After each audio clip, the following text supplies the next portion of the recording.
नमस्कार दोस्तों, आज के हमारे इस वीडियो में हम आपके लिए सोम प्रदोष व्रत की कथा लेकर आए हैं।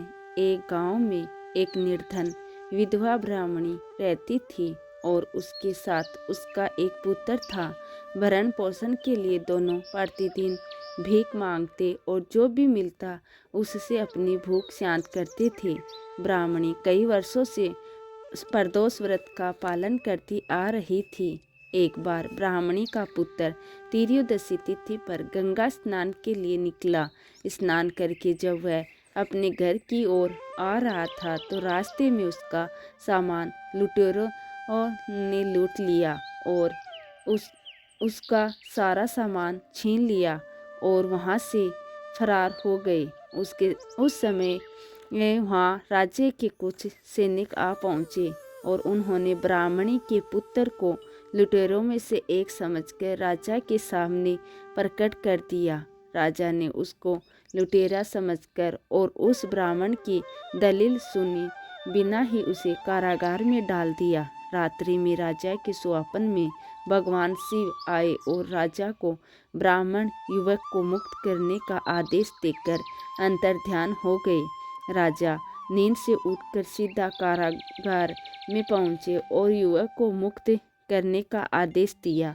राजा युवक को साथ लेकर महल में लौटे, जहां राजा ने उस युवक का सम्मान किया और उसे दान में कुछ मांगने के लिए कहा और युवक ने दान के रूप में सिर्फ एक मुट्ठी दान मांगा। राजा उसकी मांग सुनकर बहुत हैरान हो गए। राजा ने युवक से प्रश्न किया कि सिर्फ एक मुट्ठी धान से तुम्हारा क्या होगा? तुम कुछ और भी मांग सकते हो। ऐसा अवसर किसी और को बार बार नहीं मिलता। युवक ने बहुत ही विनम्रता पूर्वक राजा से कहा कि हे राजन, इस समय यह धान मेरे लिए संसार का सबसे अनमोल धन है। मैं इसे अपनी माता को दूंगा, जिसे वह खीर बनाकर भगवान शिव को भोग लगाएगी।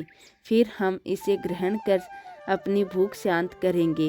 राजा युवक की बातों को सुनकर बहुत प्रसन्न हुआ। उन्होंने मंत्री को आदेश देकर ब्राह्मणी को दरबार में सम्मान के साथ लाया जाए और उन्होंने सारी बातें ब्राह्मणी को बताई और उनके पुत्र को प्रशंसा करते हुए ब्राह्मणी के पुत्र को अपना सलाहकार नियुक्त किया। इस प्रकार निर्धन ब्राह्मणी और उसके पुत्र का पूरा जीवन बदल गया।